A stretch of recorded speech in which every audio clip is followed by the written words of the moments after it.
I spoke to the owner of this Mesa Boogie Studio 22 Plus. It is a very beloved amp that has not worked right for a long time. He says the master is inconsistent. He has questions about the EQ and it's not changing channels. So let's dive in and see what we can do to get his baby restored to him. Before we even open up his actual amp, I was getting stuff out of the back of it. This is his foot switch box. They're really not supposed to make sounds like that. So let's start by looking and see what's going on inside there. That might explain some channel switching problems.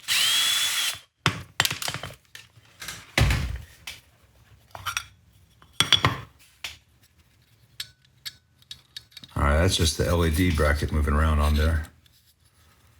Nothing else really wrong with it. But, I'm always glad to check these things. Let me take a look at this up close. All right, it's all tightened up. Archie Bell and the Drell approved. I'll give it a dab of silicone to help it remember what it's supposed to be doing.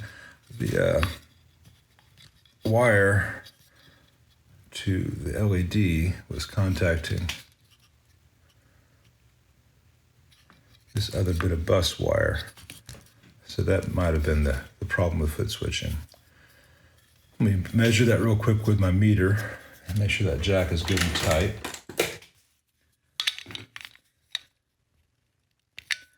So yeah, this wire was shorting to this wire, so it was always gonna be closed, I'm pretty sure. But when we verified that the switch is good, put some silicone in there, let it cure up while I work on the actual amp. So we have here overload.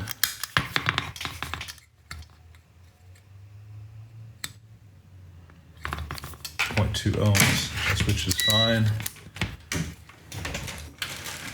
Let's just goop this so this can't happen again. I do 2 little bits of goop. One between these wires, which they should have done with wires rather than bus wire, because insulation matters. And one big gob right there. Just kind of move it where I want it.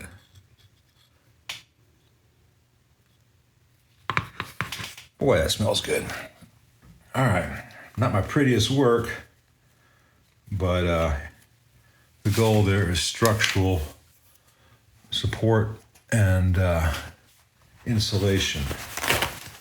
Not to be pretty, no one will ever see it, but every time it works right, he'll be glad it's there. These Studio 22s don't want you to see the brilliance of the engineering, so they have everything upside down with all the components on the other side. Some discoloration of this board, it looks like here, some darkening. Let me take all the tubes out and flip this board up, and we'll take a better look and have a better idea of what's going on here. Well, no big shock here. I've got a whole bunch of filter caps from 1988. They need to be changed out. All electrolytics, all the tantalums are going to get changed out because those things fail in Mesas.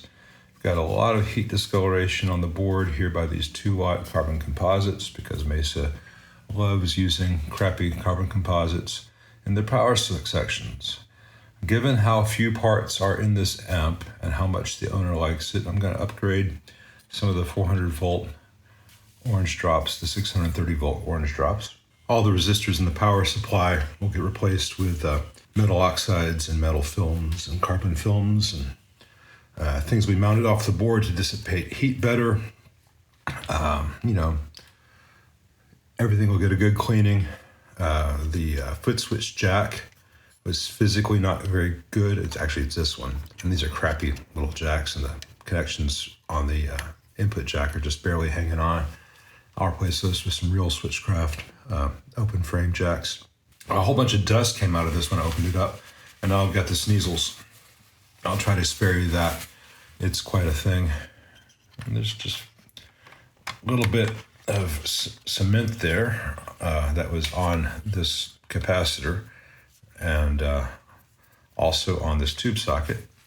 And that's why it was really hard to pull from the chassis. Now I realize that little bit of glue was between the chassis and the tube socket. Always fun. These pots will all get cleaned, no big whoop.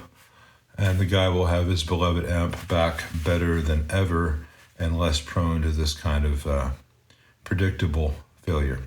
Granted, it lasted a long time before it failed, but it did fail. A note on time and failure. This amp has all these plastic standoffs that hold the board in place. It has some more plastic standoffs that hold the tube cover in place.